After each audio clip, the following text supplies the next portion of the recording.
Jacek, it's great to have you back. You know, we've been watching a list of companies for whom Russia, Ukraine is material, and it's hard not to argue that PMIs at the top are near the top of that list.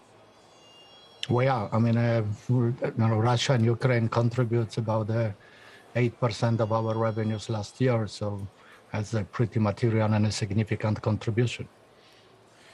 So talk to me about how it weighs on guidance. You're essentially removing it from your earnings guidance for the year, right? Yes, I mean, we start, communicating with the investors community on, pro forma basis, excluding completely for the last year and this year, Russia and Ukraine. Hence, we're lower in absolute terms guidance than initially we gave to the market. But, at the same time, we're very pleased that the other parts of the business are really, contributing to the strong growth, especially on the non-combustibles, the reduced risk products part.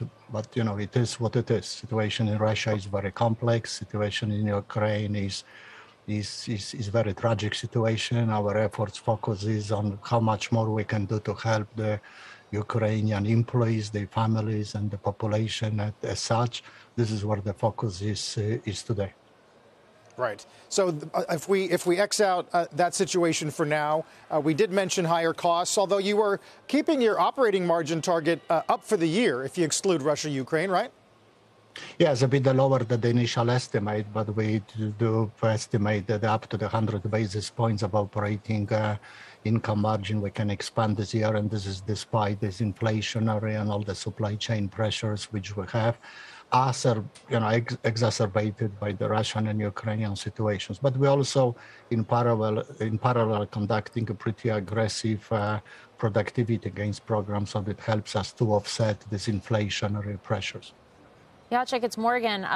Just looking through your results, you talk about the reacceleration of your IQOS business, which is that non-combustible business, but also that it was complemented by the, quote, robust performance of the combustible business, meaning actual cigarettes. Are people smoking more? Well, it's actually you have better comparisons versus a very highly depressed last year due to the COVID situation. So as we kind of see more and more geographies coming out of the COVID, which is very much obviously seen in Europe, but also in some parts of Asia, although they fully not over the COVID situations, we see a very strong cigarette volumes that obviously helps at this period for the overall group results. But, our focus always was to, maintain the shares in the combustible while, continue growing, accelerate the growth of a non-combustible forms. And, we deliver a spectacular growth on a non-combustible business. It's a very, very strong double-digit growth. We're reaching now a plus 30% of the total revenue coming from smoke-free products. And we continuously, despite all of the challenges and headwinds which we are, confronted as we speak, we continue aiming at 50% of our revenues coming from smoke-free products by 2025. Talk to me about pricing and the trajectory there. Pricing is getting a bit better ahead of our expectations, or at least expectations for the beginning of the year. We'll see how it's going to unfold and continue for the remaining parts of the year. When we look at the pricing, on the one hand, we look at the inflation and the inflationary pressure, but we also have to look what is happening to the income level, right? So what we see today is a lot of inflation on the cost of living, inflation, but we also have to start seeing what's going to happen to the income levels, and hopefully they're going to somehow mirror the inflation in a real terms, and then we can be more confident with the pricing opportunities. But we did start the year with a stronger pricing than we initially thought. Finally, I want to read you this line from the Stifel report about removing Russia from guidance. We were surprised the company took this step, seemingly indicating a desire to ultimately exit Russia altogether in the future. Has that been decided? It was decided by the board, by the executive team here, and we, relentlessly working on how to execute it. And everyone who is more familiar with the situation in Russia, would appreciate that this is a very highly complex sort of a transactions which we're aiming at. I would characterize it as presumably the most complex transactions ever, PMI have been confronted with.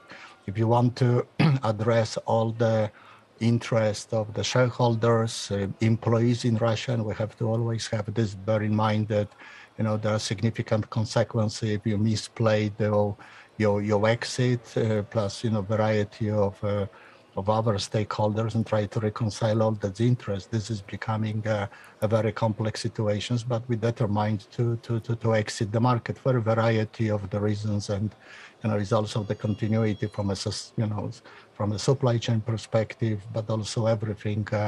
I don't think anyone can think about the continuing business as normal as usual after what is happening. And as I said, our focus today, my focus, but focus of all our employees and what else we can do to help our Ukrainian colleagues and all of the people who are suffering in Ukraine.